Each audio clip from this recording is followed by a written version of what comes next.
News 18 के mega exit poll में NDA को प्रचंड बहुमत मिलता दिखाई दे रहा है। 355, 370 ये एनडीए का नंबर और बीजेपी अपने बूते अपने पुराने रिकॉर्ड को यानी 303 को 303 को ब्रेक करती हुई 305, 315 तक जाती हुई।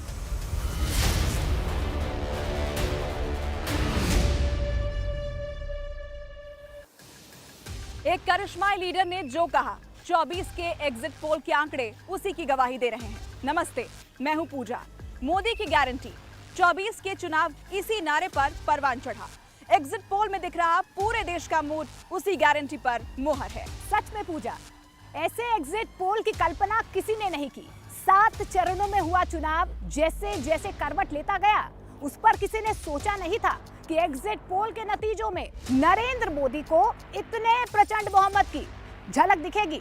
विपक्ष की सारी भविष्यवाणियां और तमाम अटकलों से अलग है ये आंकड़े, लेकिन मोदी का कॉन्फिडेंस कैसे इस कदर बरकरार रहा? मोदी विरोधियों की अंडरकरंट और सत्ता विरोधी लहर जैसी चुनावी शब्दावली क्यों धरी की धरी रह गई, जानना बेहद दिलचस्प है।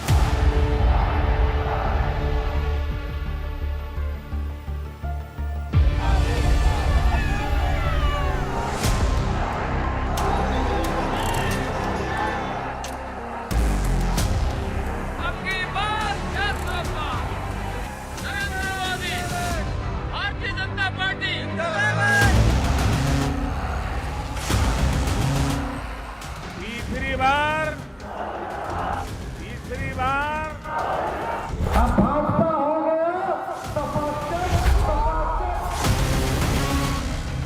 अगर आप गरीबी रेखा के नीचे हो 8,500 रुपया महीने का, खटाखट खटाखट खटाखट खटाखट आता रहेगा। जब रायबरेली की जनता भी खटाखट खटाखट खटाखट भेजेगी घर।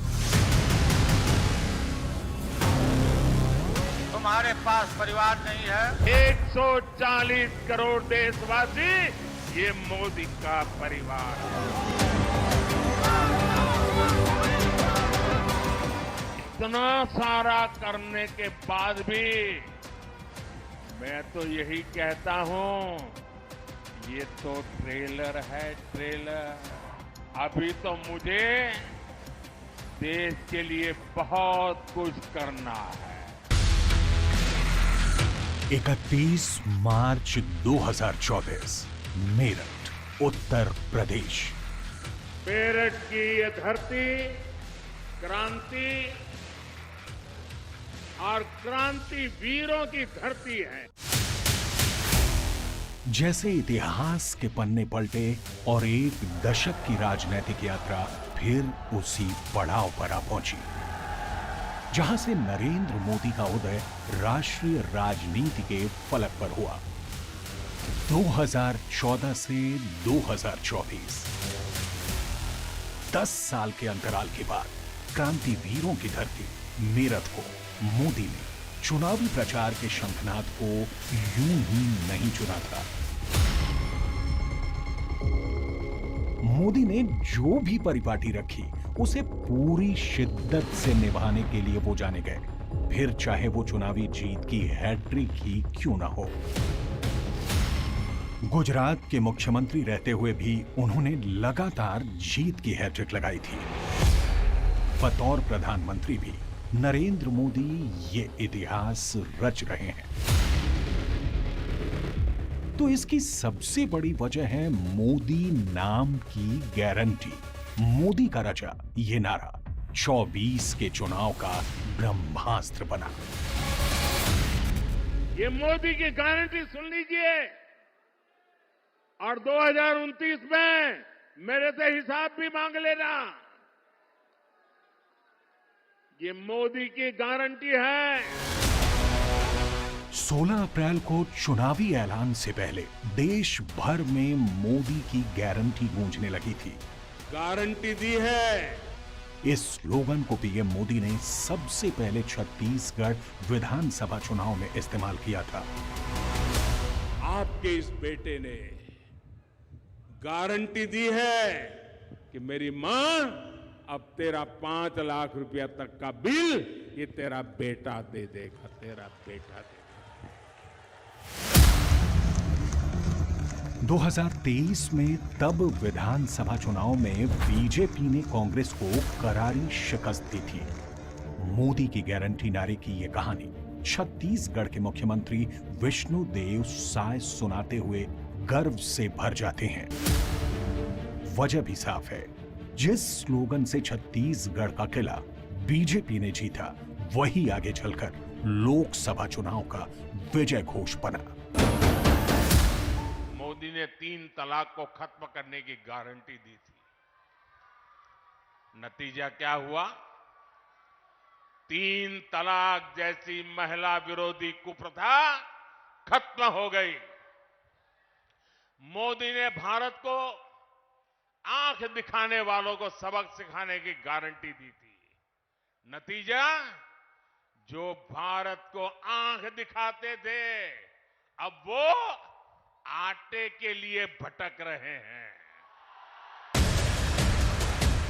मगर नरेंद्र मोदी की गारंटी पर जनमानस का अटल विश्वास महज चुनावी नारे पर नहीं है। 24 के चुनाव में जनता ने मोदी के अथक परिश्रम और पुरुषार्थ की पराकाष्ठा भी देखी। चुनावी प्रचार के औपचारिक ऐलान के बाद पहले चरण से नरेंद्र मोदी ने विपक्षियों से अच्छी खासी लीड ले ली थी। 19 अप्रैल को पहले चरण में 21 राज्यों और केंद्र शासित प्रदेशों की 102 संसदीय सीटों पर मतदान हुए थे। पहले चरण में किस नेता ने कितनी मेहनत की, कितनी रैलियां और कितने लोगों से जनसंपर्क किया, इसे जानेंगे तो एग्जिट पोल के नतीजों की पहेली खुद ब खुद सुलझ जाएगी।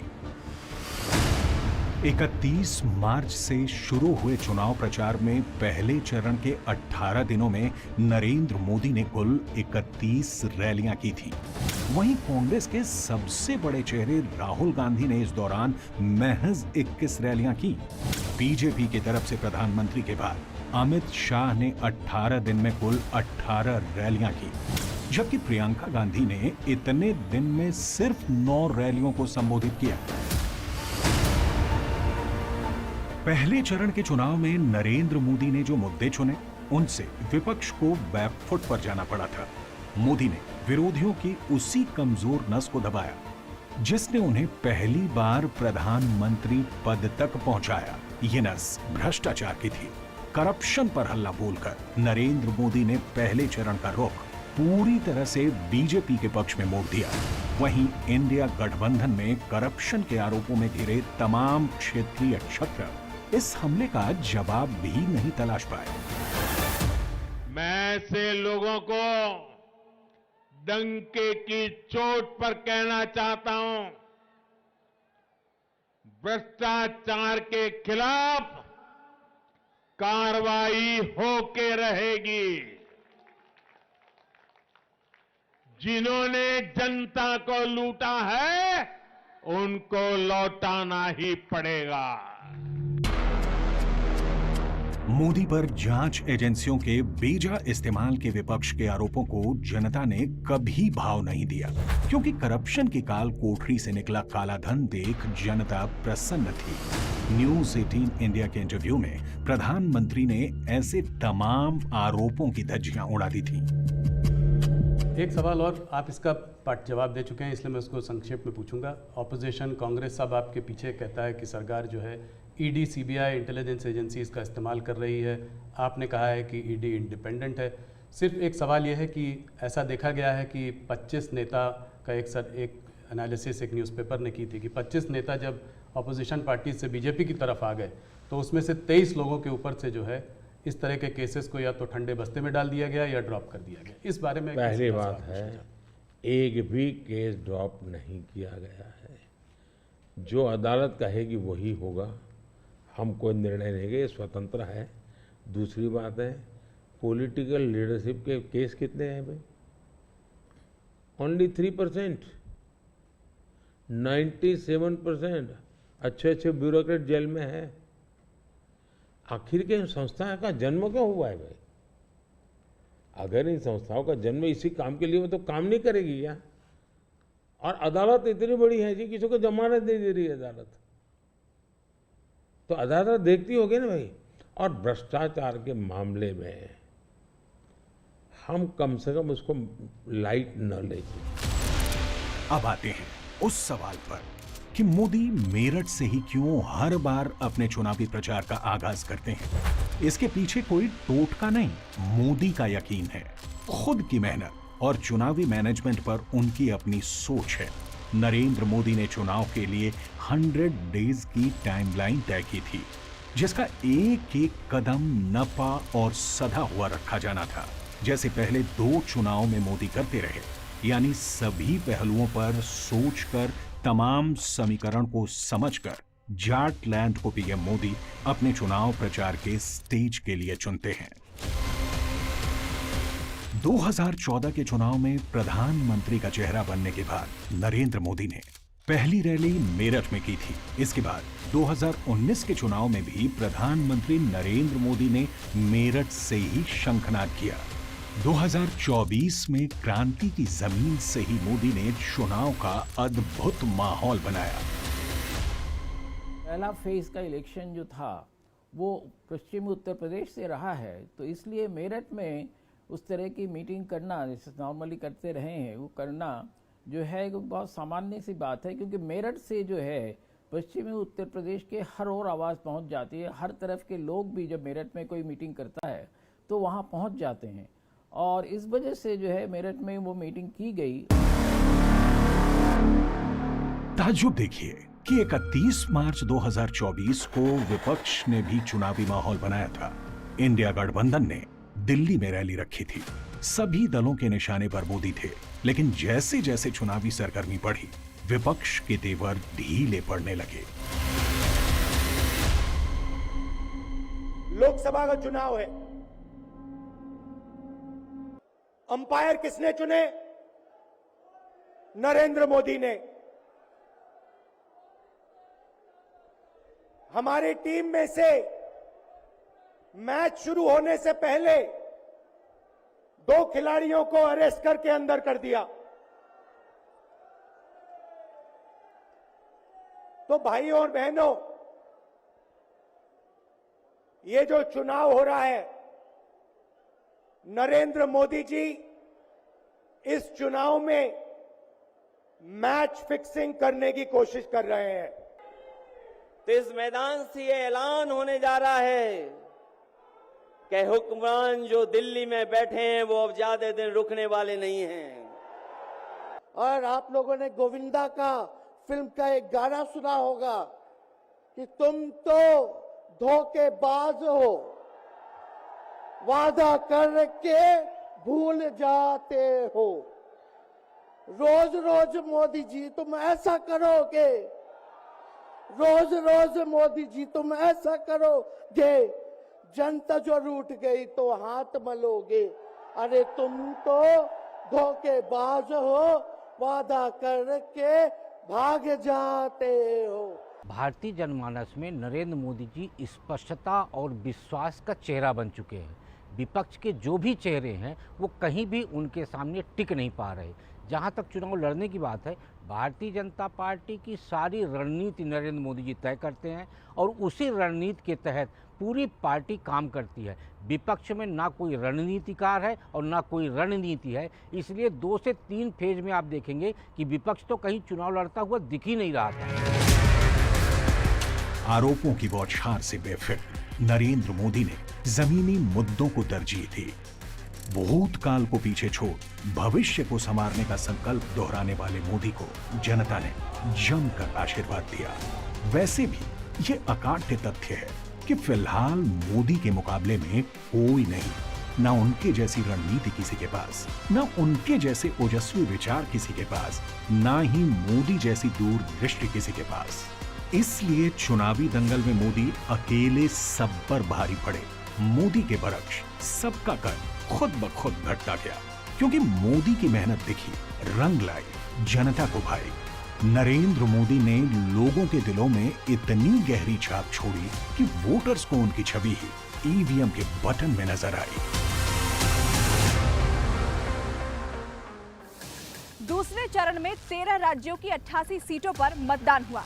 राहुल गांधी की वायनाड सीट इसी फेज में सबसे ज्यादा चर्चा में रही, क्योंकि राहुल गांधी ने वायनाड के अलावा सेफ सीट रायबरेली पर भी दांव लगाया। वहीं नरेंद्र मोदी ने जहां से चुनाव प्रचार का आगाज किया, उस मेरठ सीट पर भी दूसरे चरण में वोटिंग हुई थी। लेकिन एग्जिट पोल के नतीजों में हिंदी पट्टी की अहमियत जानकर आप चौंक जाएंगे। क्या राम मंदिर लहर ने बीजेपी को बम्पर मुनाफा दिलाया? तुष्टीकरण की कोशिशें 24 के रण में कैसे धराशाही हुई? नरेंद्र मोदी ने नए चेहरों पर दांव लगाकर इस चुनाव को एक तरफा कैसे बनाया, ये अब आपको इस रिपोर्ट के जरिए दिखाएंगे। देखिए कैसे हिंदी भाषी राज्यों के नक्शे पर ये भगवा रंग और ज्यादा गाढ़ा होता नजर आ रहा है। उत्तर प्रदेश का आंकड़ा आ रहा है, बताइए हमारे व्यूअर्स को। बहुत बड़ी खबर है, 68 से 71 सीटें भारतीय जनता पार्टी को मिलती नजर आ रही है। 62 से मतलब 62 बीजेपी की थी, लेकिन 68 से 71 सीटें उत्तर प्रदेश में इंडी गठबंधन, पूरा इंडी गठबंधन, समाजवादी पार्टी, कांग्रेस सब मिला लीजिए 9 से 12 सीटें। बिहार का आंकड़ा आ गया 40 सीटों का, 31 से 34 एनडीए के खाते में जाती नजर आ रही है। बड़ी खबर बिहार, अभी एनडीए में नीतीश को कितनी है, बीजेपी को कितनी है, देखना बहुत। और मैं ये कह रहा हूँ कि नीतीश कुमार को थोड़ा नुकसान अगर होगा भी, लेकिन बीजेपी अपने जो पुराना ट्रैक रिकॉर्ड था उसको बीजेपी बरकरार रख रही है। बड़ी खबर, 5 से 7 सीटें हरियाणा में नुकसान हो रहा है, हरियाणा में नुकसान हो रहा है। 5 से 7 सीटें कांग्रेस 3 से 5 सीटें लेती नजर आ रही है। 11 सीटें कुल है, 5 से 7 सीटें भारतीय जनता पार्टी के खाते में नजर आ रही है। इंटरेस्टिंग है, हरियाणा में नुकसान हो रहा है बीजेपी को। स्वागत रहे भाई, स्वागत रहे, मोदी जी का स्वागत रहे। कांग्रेस के शाहजादे का कहना है ये देश के हर घर, हर अलमारी, हर परिवार की संपत्ति का एक्सरे करेंगे।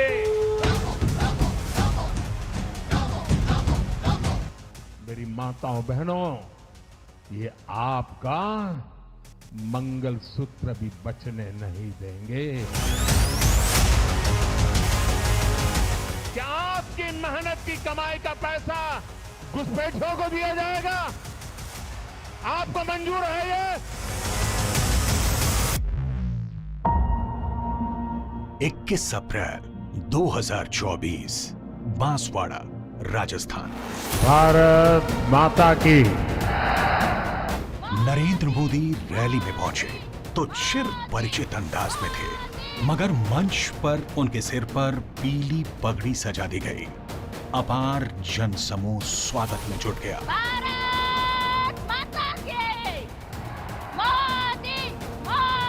गगन भेदी नारों के बीच प्रधानमंत्री नरेंद्र मोदी ने जनसभा में एक बात कहकर अलौकिक ऊर्जा का संचार किया। मोदी कांग्रेस के चुनावी घोषणा पत्र पर बरस पड़े थे।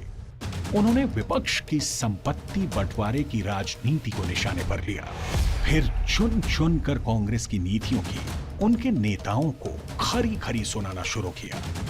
प्रधानमंत्री ने बांसवाड़ा रैली में जो भाषण दिया वो 24 में गेम चेंजर बनता दिख रहा है, क्योंकि इस भाषण की विपक्ष ने चुनाव आयोग में शिकायत तक कर दी थी।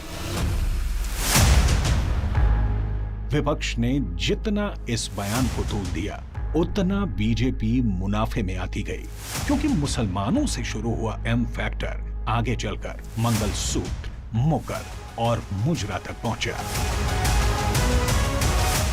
कांग्रेस ने अपने मैनिफेस्टो में जो कहा है वो चिंताजनक है, गंभीर है, और ये माओवाद की सोच को धरती पर उतारने की उनकी कोशिश है। उन्होंने कहा है कि अगर कांग्रेस की सरकार बनेगी तो हर एक की प्रॉपर्टी का सर्वे किया जाएगा। मेरी माताओं बहनों की जिंदगी में सोना वो सिर्फ शो करने के लिए नहीं होता है, उसके स्वाभिमान से जुड़ा हुआ है। उसका मंगलसूत्र वो एक सोने का कीमत का मुद्दा नहीं है, उसके जीवन के सपनों से जुड़ा हुआ है। तुम उसे छीनने की बात कर रहे हो अपने मैनिफेस्टो में। गोल्ड ले लेंगे, सबको वितरित कर देंगे और पहले जब उनकी सरकार थी उन्होंने कहा था कि देश की संपत्ति पर पहला अधिकार मुसलमानों का। मोदी के हमले के जवाब में राहुल गांधी देश के एक्सरे का ऐलान करने लगे। उनकी बहन प्रियंका गांधी ने मोर्चा संभाला तो गहने, जेवर और संपत्ति से आगे बढ़कर ये घमासान महिलाओं के मंगल सूत्र तक पहुंच गया।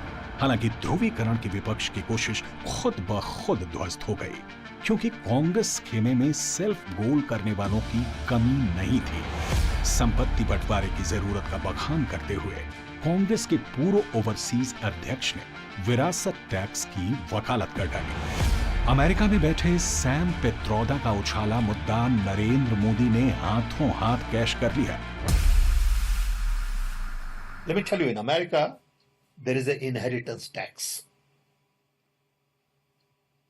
So if, let's say, one has $100 million worth of wealth, and when he dies, he can only transfer probably 45% to his children. 55% is grabbed by government. Now, that's an interesting law. It says, you in your generation made wealth. You are leaving now. You must leave your wealth for public.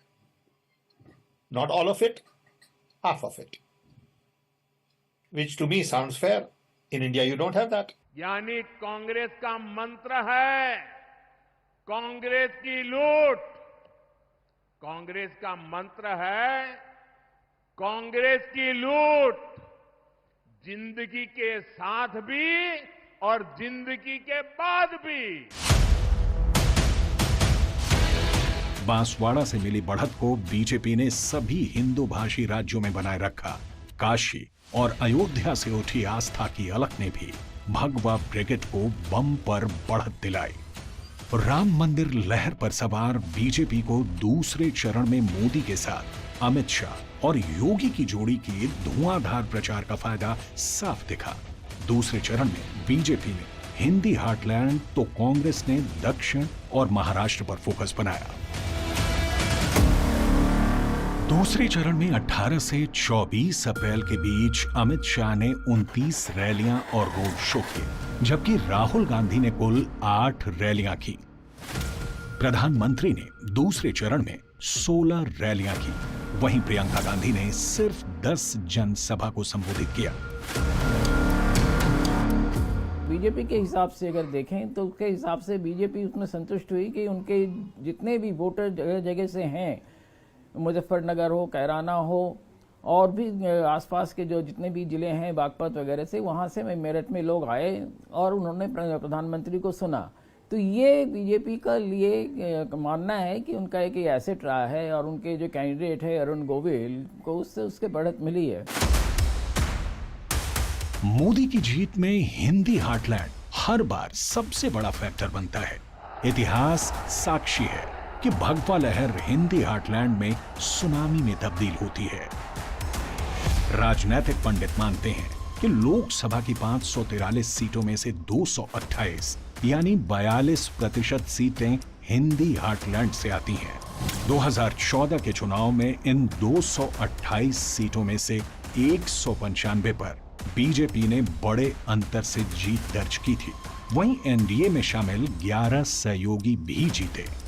2019 में Hindi belt ने BJP की झोली में 183 सीटें दी, जबकि NDA गठबंधन में शामिल दलों को भी 25 सीटें मिली। राम मंदिर राष्ट्रवाद के साथ बीजेपी ने हिंदी हार्टलैंड में नए गठजोड़ के सारे समीकरण अपने पक्ष में कर लिए।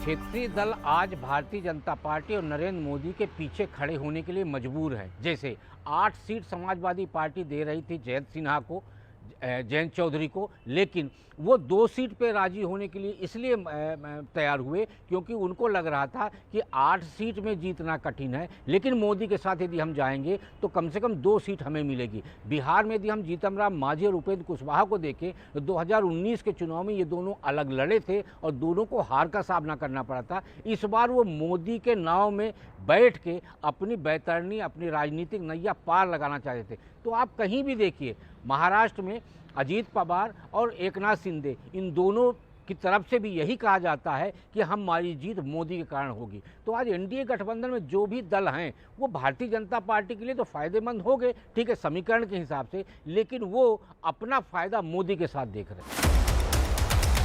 मुद्दों के साथ नरेंद्र मोदी ने चेहरों में फेरबदल कर भी सत्ता विरोधी लहर को शांत कर दिया।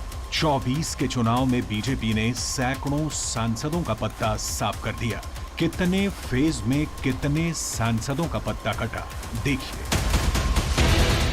पहले फेज में 20 सांसदों के टिकट कटे, दूसरे फेज में 25 सांसदों के टिकट कटे, तीसरे फेज में 36 सांसदों के टिकट कटे, चौथे फेज में 11 सांसदों के टिकट कटे, पांचवें फेज में 10 सांसद के टिकट कटे, छठे फेज में 16 सांसद के टिकट कटे, सातवें फेज में 11 सांसद के टिकट कटे। बीजेपी ने 129 मौजूदा सांसदों के टिकट काटे। वरुण गांधी और ब्रजभूषण शरण सिंह जैसे दिग्गजों का टिकट काटकर पार्टी ने सख्त संदेश भी दिया। वहीं मोदी ने दूसरी पार्टियों से बीजेपी में आए उन जिताऊ उम्मीदवारों पर भी दांव लगाया जिनकी जमीनी स्तर पर अच्छी पैठ थी। हालांकि इन तमाम चीजों से ज्यादा वजनी मोदी ब्रांड रहा, जिसके सामने विपक्ष के सभी दांव फेल कर गए। लेकिन इंडिया गठबंधन की कमजोरियां 24 के चुनाव में खुलकर कैसे उजागर हुई, इसे समझना जरूरी है। 24 के चुनाव से पहले राहुल गांधी ने 2 यात्राएं की थी। पहली भारत जोड़ो, दूसरी न्याय यात्रा।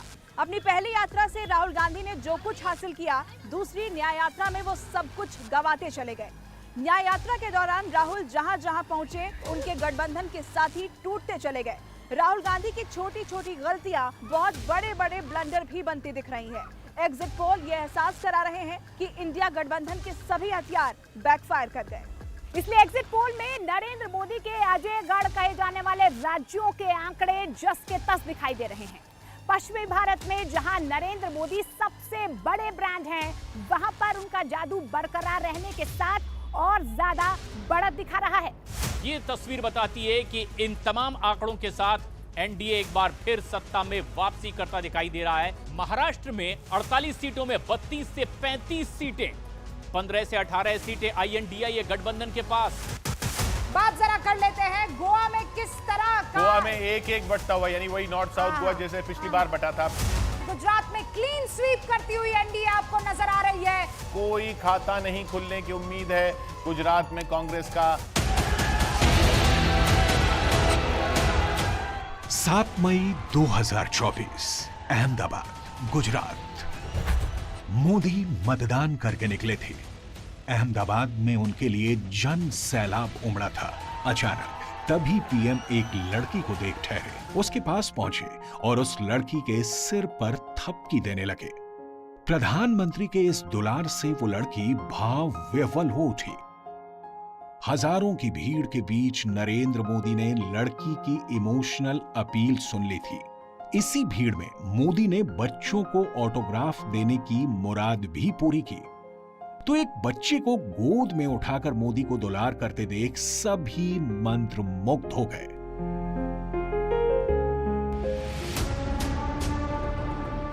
यही अंदाज तो नरेंद्र मोदी को जन जन का नेता बनाता है। गुजरात में मोदी के प्रताप का प्रमाण 14 और 19 के लोकसभा चुनाव के नतीजे हैं। 2014 के लोकसभा चुनाव में बीजेपी ने गुजरात की सभी 26 सीटों पर जीत दर्ज की थी। बीजेपी को तब 60.11% वोट मिले थे।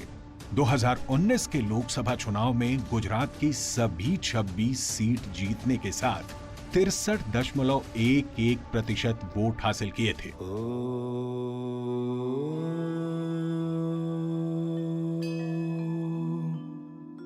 मतलब ये कि बीजेपी का वोट मीटर हर इलेक्शन के साथ हाई होता जा रहा है, तो इसकी एक वजह मोदी का महान विरासतों के पुनरुद्धार का अनुष्ठान भी है। मोदी युग में उन धर्म स्थलों से आस्थावान परिचित हो रहे हैं जिनके महात्म की कथाएं भर सुनाई जाती रही हैं।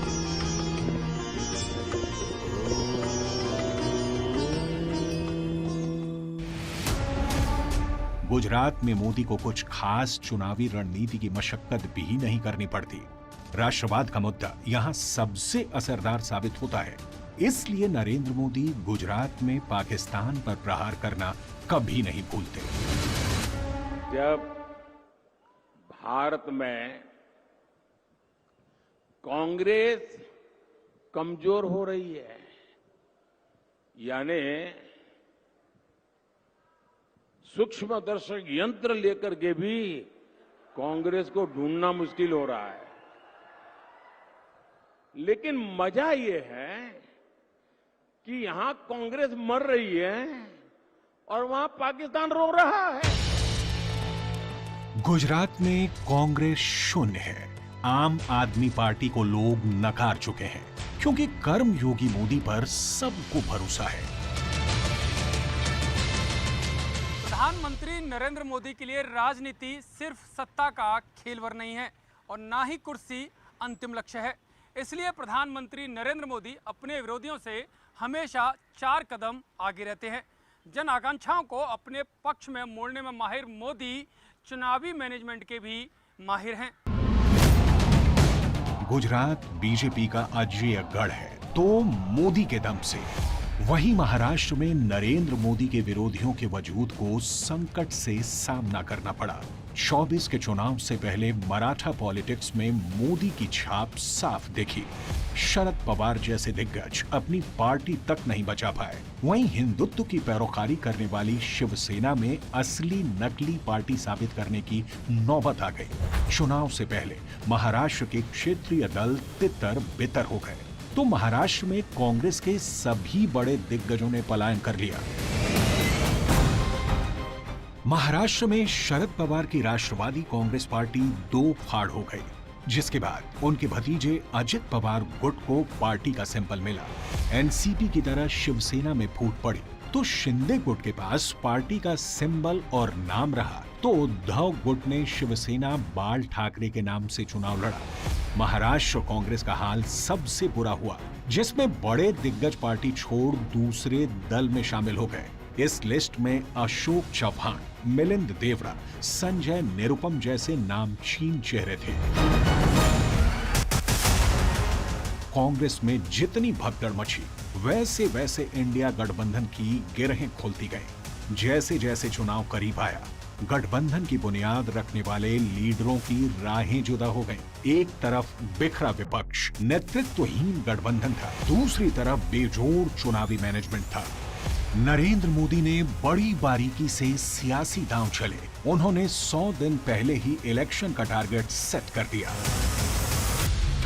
जिसके लिए बीजेपी कार्यकर्ता देश के हर गांव और घर तक पहुंचे। पार्टी के गांव चलो अभियान के तहत सीएम, डिप्टी सीएम और सरकार के मंत्री गांवों में प्रवास किया।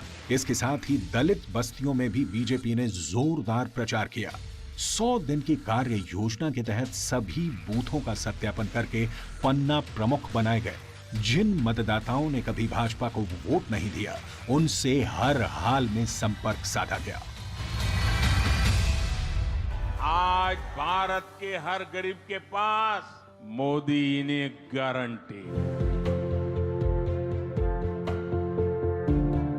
बीजेपी ने बूथ स्तर पर पार्टी को मजबूत करने का जिम्मा बूथ लेवल की कमेटियों को दिया था। इन कमेटियों में बूथ अध्यक्ष, महामंत्री और बूथ एजेंट के साथ लगभग 10 अन्य सदस्य भी रखे गए थे।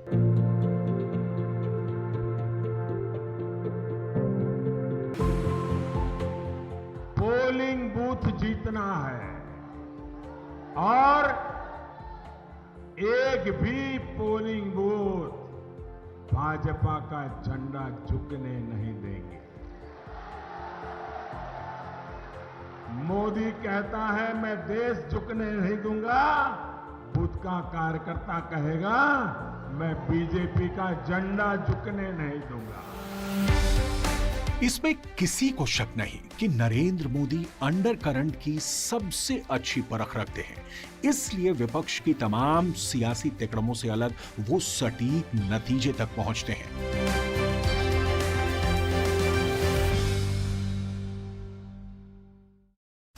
न्यूज 18 के एग्जिट पोल में कर्नाटक में फिर एक तरह से बड़ी स्वीप एनडीए की 23 से 26 सीटें 28 में से, और विपक्ष को सिर्फ 3 से 7 सीटें। केरल से अच्छी केरल में भी एनडीए को एक इंडिया गठबंधन के लिए आ रही है। नहीं, लेकिन एक से वहां पर ये उम्मीद थी कि इंडिया गठबंधन के लिए आएगी, लेकिन 1 से 3 अगर एनडीए को जा रही हैं केरल में, तो ये बड़ी बात है।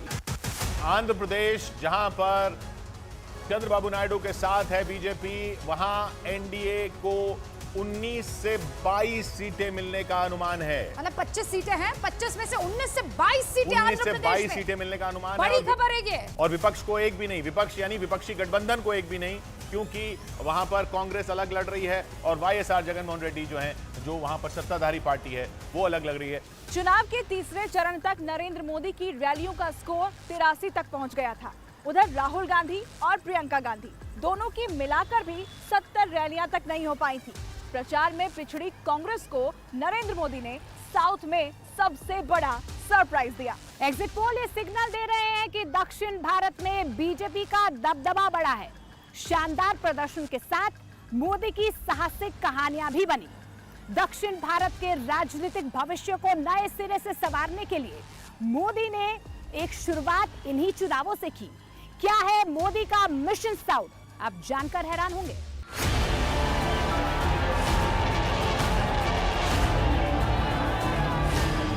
आज जहां भी मेरी नजर पहुंच रही है, लोग ही लोग नजर आ रहे हैं। ऐसा लग रहा है जैसे मानो केसरिया समंदर।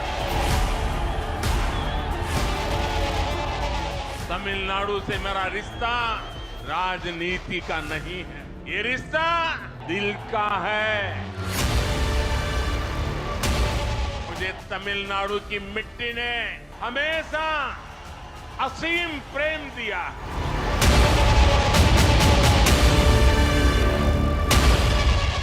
आज भारत के हर गरीब के पास मोदी ने गारंटी। 2024 में जनता ने मन बना लिया है कि इनकी लूट की हर दुकान पर ताला डालना है।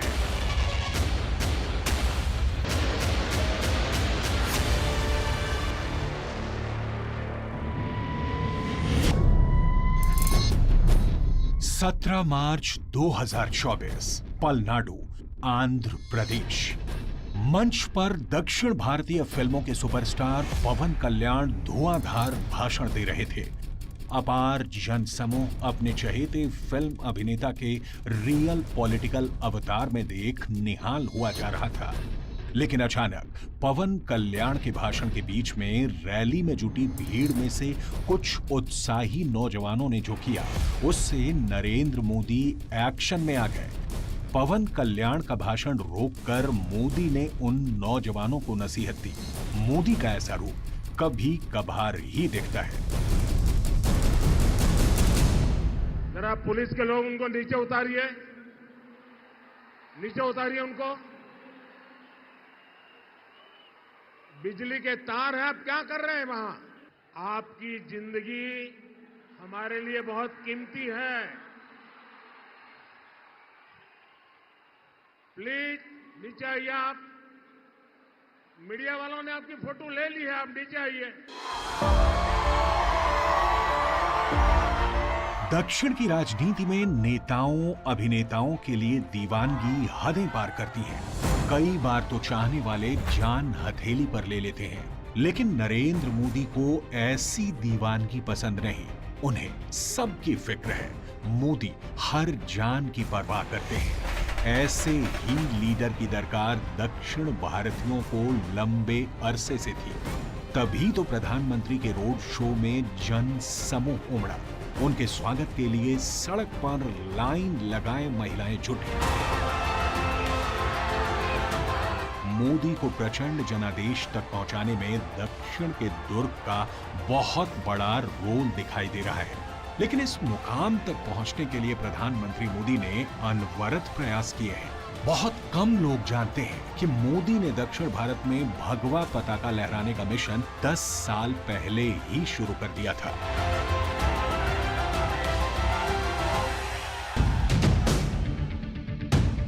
पीएमओ के रिकॉर्ड से पता चलता है कि नरेंद्र मोदी ने 26 मई 2014 से 17 अप्रैल 2024 के बीच 5 दक्षिण राज्यों आंध्र प्रदेश, कर्नाटक, केरल, तेलंगाना और तमिलनाडु की 146 यात्राएं की।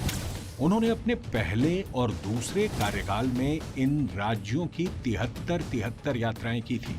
इनमें से 1/3 से अधिक यात्राएं पिछले 3 वर्षों में हुई। इस दौरान 2022 में 13, 2023 में 23, 2024 में 17 अप्रैल तक 23 यात्राएं की थी। एक रिपोर्ट के मुताबिक इस टाइमलाइन के दौरान पीएम मोदी की ओर से की गई घरेलू यात्राओं में दक्षिणी राज्यों का दौरा पहले टर्म में 14% से बढ़कर दूसरे कार्यकाल में 18% पहुंच गया। मार्च 2024 की बात है। पीएम मोदी ने 7 घंटे में साउथ की 76 लोकसभा सीटों को नाप लिया था। 5 मार्च से लेकर 19 मार्च तक मोदी दक्षिण के सियासी गढ़ में बीजेपी का कमल खिलाने के मिशन पर थे। नरेंद्र मोदी ने दक्षिण से जुड़े कई मिथक इस बार चकनाचूर कर दिए। जहां की राजनीति के बारे में कहा जाता है कि उत्तर की बयार से दक्षिण को फर्क नहीं पड़ता, ऐसे 2 छोर को मोदी ने एक घाट पर लाकर दिखा दिया। मोदी के इस मिशन की पहली झलक नए संसद भवन के उद्घाटन से दिखने लगी थी।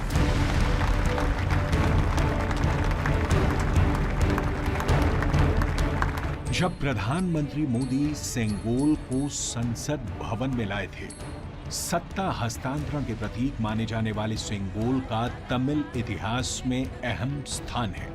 चोल साम्राज्य की 8वीं शताब्दी से चली आ रही प्रथा को पूरे भारत से परिचय करवाकर मोदी ने दूरियां पाटने की शुरुआत की थी।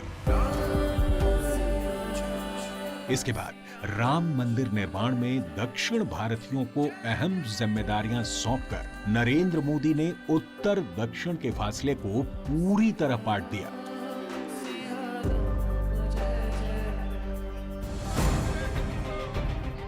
मुख्तसर बात यह भी कि दक्षिण के ज्यादातर राज्यों में बीजेपी को पाने के लिए बहुत कुछ था, जबकि खोने के लिए कुछ खास नहीं। इसलिए उत्तर से होने वाले नुकसान की भरपाई दक्षिण से करके मोदी ने राह आसान बना ली। 2019 के लोकसभा चुनाव में बीजेपी ने आंध्र, केरल और तमिलनाडु में एक भी सीट नहीं जीती। इन 3 राज्यों में पार्टी का वोट शेयर 0.97%, 12% और 3.6% था। 2019 में बीजेपी को दक्षिण में कर्नाटक, तेलंगाना और आंध्र मिलाकर सिर्फ 29 सीटें मिली थी, जबकि तब विपक्ष 100 सीटें जीतने में कामयाब रहा था। इस स्कोर कार्ड में सुधार की पूरी गुंजाइश मोदी ने भांप रखी थी, जिसके बाद उन्होंने दक्षिण में नए चेहरे और नई रणनीति पर काम किया। अन्नामलाई एक बहुत ही अच्छे आर्टिकुलेट है, यंग है, आईपीएस कैडर में बहुत बड़ी प्रतिष्ठित नौकरी छोड़कर के आए हैं। दूसरा, लोग सोचते कि यार इतना बड़ा होनहार कैरियर छोड़ के आया आदमी, तो डीएमके एआईडीएमके में चला जाता, उसकी तो जिंदगी बन जाती। तो वो मानना है ये नहीं गया, वो बीजेपी में आया। तो लोग आप यार ये बीजेपी में गया है मतलब कुछ मेटल है, कुछ अच्छे इरादे वाला इंसान लगता है। और मेरी पार्टी की विशेषता है, हम हर स्तर के हर छोटे मोटे कार्यकर्ता जिसमें क्षमता है उनको अवसर देते हैं। मोदी का दक्षिण परिवार तमिलनाडु में अन्नामलाई और आर शरद कुमार को इलेक्शन बैटन थमाकर मोदी ने परिवारवादी राजनीति में परिवर्तन का अभियान छेड़ा।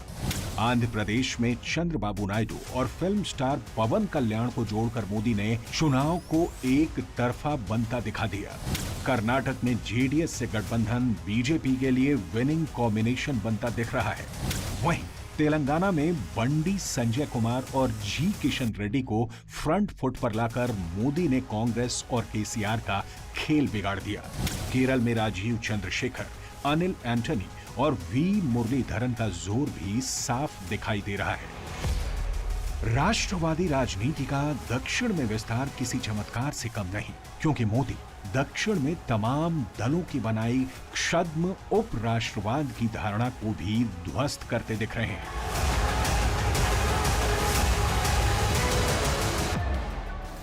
चौबीस के चुनाव में चौथा चरण बम्पर वोटिंग के नाम रहा। इसी फेज में पश्चिम बंगाल और ओडिशा की कई सीटों का फैसला मतदाताओं ने किया। पूरब में हुआ थोक में मतदान बीजेपी की बढ़त में खास अहमियत रखता है। ये गेंद असरदार मुद्दों की देन है, क्योंकि प्रधानमंत्री नरेंद्र मोदी ने चौथे और पांचवें फेज के इलेक्शन में टॉप गियर लगाया था। तुष्टीकरण की पॉलिटिक्स के साथ चुनावी मैदान में मुस्लिम आरक्षण का मुद्दा उबाल मारने लगा। छठवें चरण तक पहुंचते पहुंचते ये चुनाव पूरे तरीके से प्रधानमंत्री नरेंद्र मोदी की पिच पर आ गया।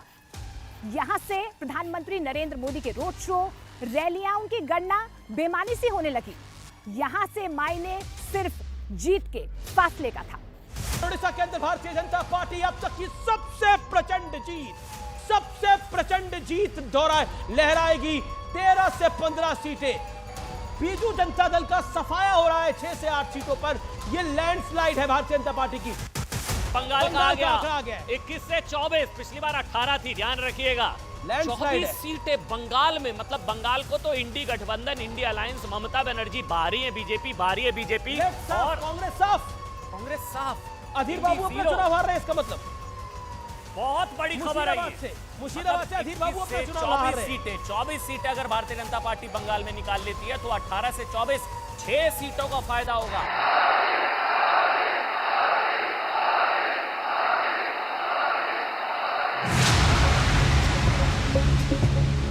मोदी जब काम करता है तो सबके लिए करता है।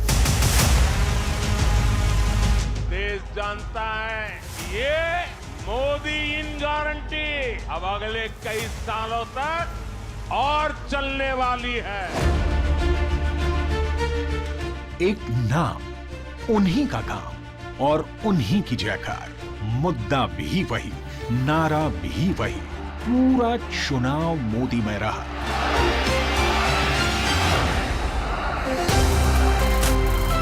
प्रधानमंत्री नरेंद्र मोदी ने 24 के चुनाव में रिकॉर्ड तोड़ प्रचार किया है। बीते 75 दिन में पीएम मोदी ने 206 रैलियां, इवेंट और रोड शो किए हैं। इस दौरान पीएम मोदी ने टीवी चैनल्स को 80 इंटरव्यूज भी दिए हैं।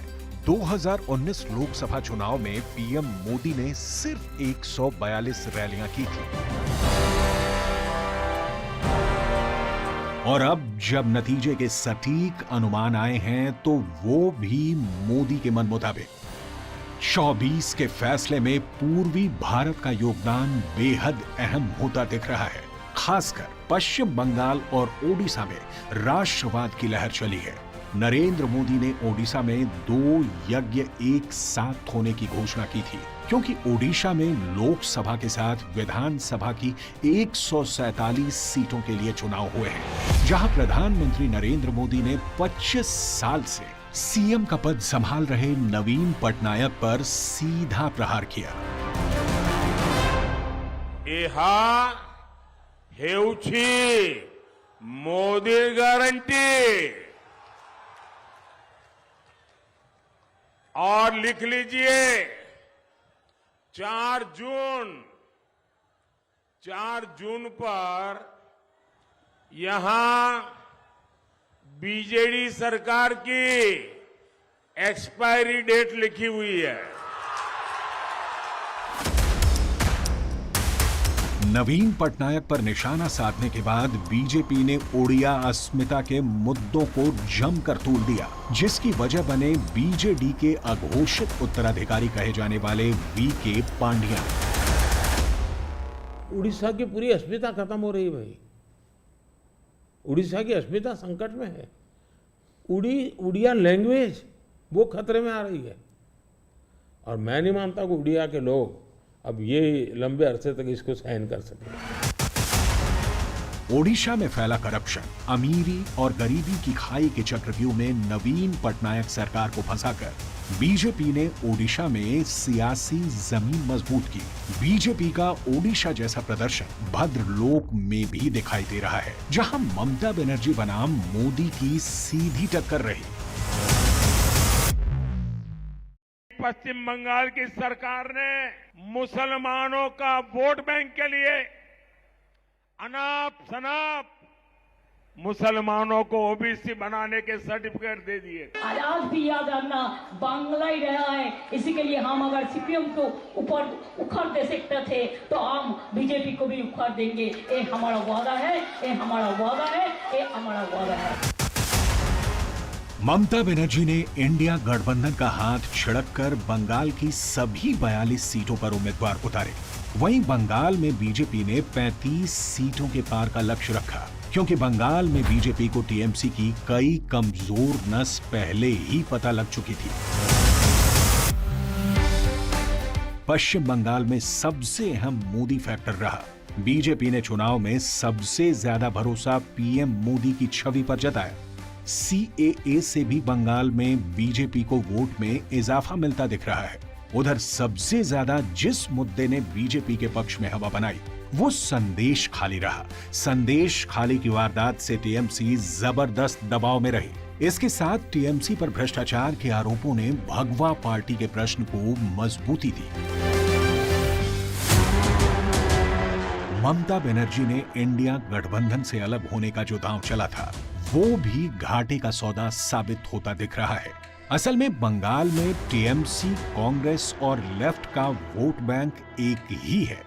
ये अगर आपस में मिलकर चुनाव लड़ते भी तो किसी भी दल को कोई फायदा नहीं हो सकता था। बंगाल का चुनावी इतिहास बताता है कि कांग्रेस और वामपंथी पार्टियां मिलकर चुनाव लड़ती रही हैं, पर अपने वोट बैंक को कभी ट्रांसफर नहीं करवा पाए। जबकि बीजेपी बीते 15 वर्ष के संघर्ष के बाद बंगाल की सियासी जमीन पर पकड़ मजबूत करती गई। चुनावी आंकड़े से समझिए कैसे ममता बनर्जी का कद घटता गया और बीजेपी मजबूत हुई है। टीएमसी को बंगाल की 42 लोकसभा सीटों में से 2009 में 31.2% वोट के साथ 19 सीटें मिली थी। टीएमसी को 2014 में 39.4% वोट के साथ 34 सीटें मिली थी। वहीं 2019 में 43.3% वोट के साथ 22 सीटें मिली। टीएमसी के पक्ष में लगभग 4% मतों का स्विंग दिखा, जबकि पार्टी को 12 सीटों का नुकसान उठाना पड़ा। दीदी के घटते ग्राफ का पूरा फायदा बीजेपी को मिला। पश्चिम बंगाल में 75% से 80% के छूते हुए मतदान हुआ है, जो साफ जता रहा है कि ममता बनर्जी को लेकर एक नाराजगी है और भारतीय जनता पार्टी को फायदा होता दिख रहा है। पश्चिम बंगाल में आप देखेंगे 2014-19 का चुनाव, तो 14 के चुनाव में 39% वोट लेके ममता बनर्जी 34 सीट जीती थी और तब भारतीय जनता पार्टी और तृणमूल के बीच में 10% का फासला था। 2019 में वो मतों का फासला जो है 3% में रह गया। 2009 में बीजेपी को 6.14% वोट के साथ केवल 1 सीट मिली थी। 2014 में बीजेपी का वोट करीब 10% बढ़कर 16.8% हो गया, लेकिन सीट केवल 2 ही मिली। मगर 2019 में बीजेपी का वोट प्रतिशत बढ़कर 40.3% हो गया और 18 सीटें मिली। 19 के चुनाव में बीजेपी के पक्ष में 23.5% का स्विंग हुआ। पार्टी की सीटों में 2014 की तुलना में 2019 के लोकसभा चुनाव में 16 सीटों की बढ़ोतरी हुई। बीजेपी के इस उभार के पीछे मोदी फैक्टर के साथ ही लेफ्ट कांग्रेस का अर्श से फर्श तक पहुंचना भी रहा। बंगाल में 2021 के विधानसभा चुनाव में इन दोनों दलों को एक भी सीट नसीब नहीं हुई। 21 के चुनाव को तो 24 का ट्रेलर बताया गया था, जिसकी पूरी फिल्म चौंकाने वाली साबित होती दिख रही है, क्योंकि बीजेपी बंगाल से भी ज्यादा असरदार असम में नतीजे हासिल करती दिख रही है। वहां चुनाव में कांग्रेस कहीं नजर ही नहीं आई। बंगाल और असम के चुनावी मुद्दे मेल खाते हैं, जो सब बीजेपी के नैरेटिव सेट करते हैं। एग्जिट पोल मोदी की हैट्रिक दिखा रहे हैं, जिससे साफ है कि राजनीति में अब जातीय गणित बेमानी है। वंशवाद और क्षेत्रीय अस्मिता की सियासत भी कारगर नहीं। वर्तमान और भविष्य भारत की भलाई करने वालों का है। बिल्कुल पूरा देश भारत का भाग्य बदलने का मादा रखने वाले लीडर की अगुवाई में आगे बढ़ने को तैयार है। 2047 तक भारत को विकसित राष्ट्र बनाने का मोदी का संकल्प 140 करोड़ भारतवासियों के प्रताप से साकार होगा।